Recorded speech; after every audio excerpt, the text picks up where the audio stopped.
Yeah. Peter Asher, Yes. welcome back to Liverpool.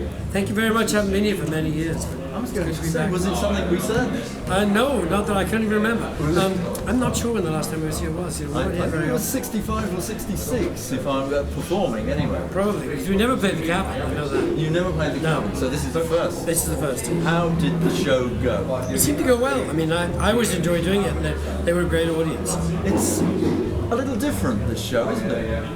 Can you describe it for our viewers? It's a bit hard to. It's easier said than done. I mean, it's a mixture of songs and stories and bits of multimedia stuff and videos and photos that I've accumulated over the ages. It covers a lot of decades. I mean, you know, it covers obviously the Beatles era because that's particularly why we're here. But it's about the '60s and past the '60s, and actually parts of it go back before that. So.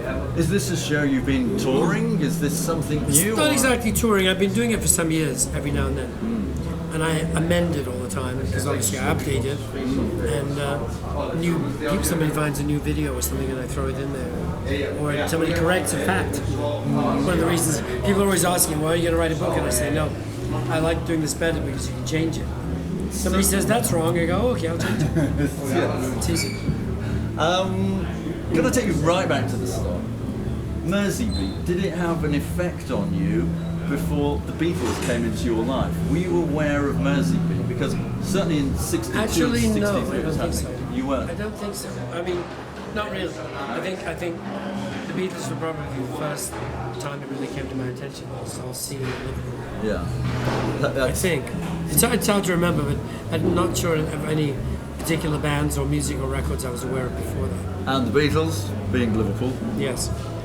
what was the initial impact of the Beatles? Before Paul McCartney walked into your life, were you already aware of them? Yes, Yeah. of course. The rest Well, of two things were happening simultaneously. One, you'd hear a record on the radio, Love Me Do or For Me To You or whatever it was, and kind of go, who's that? It's really good. It's different. It's fantastic.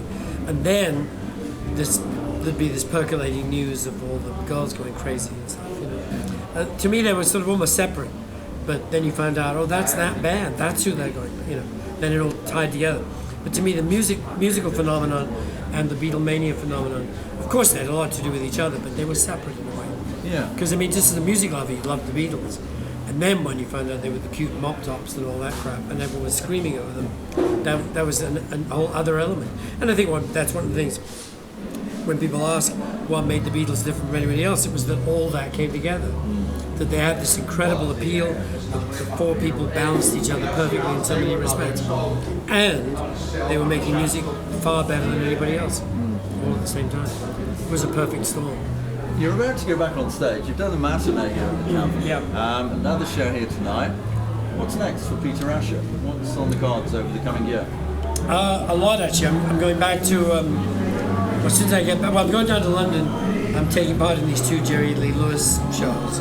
One at the Palladium. With Jerry Lee? Yes, it's his 80th birthday final show. I don't exactly. I'm going to do something with Albert Lee. I think he and I sing together and enjoy doing it.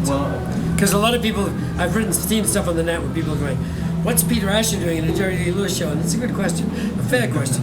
But the answer is, of course, I'm a fan like everybody else is. You know, and I hope to get to address the issue of how much American rock and roll changed our lives, you know, which it did. And obviously if somebody says, do you want to have anything to do with Jerry Lee Lewis show, we say yes. So I'm doing two of those, and then I have to go back, and I'm in the studio working on an end title song for Kung Fu Panda 3, which I'm working on the score with Hans Zimmer. And then I've got to go to New York where we're shooting the video for the single from the new Steve Martin, Iggy Brickell album that I produced. And so Fantastic. Well, it sounds busy. it's very busy. Yeah. Can I just say one name to you and see what reaction I get? Of course. Derek Taylor. Yes, I mean I love Derek. He's brilliant. His books are well worth reading if you haven't done. He was one of the cleverest people I know, certainly a major part of the Beatles lives. That is a question I've been putting to various people over the weekend, purely because Derek was a wonderful friend of mine. Oh, great. Sadly missed to this day. Yeah, and I see Joan every now and then. Never forgot Joan at the Mill. Eric's amazing. Wonderful people. Peter Asher, it's a delight to meet you Great. after all these years. Thank you very so much much for your time. Thank you.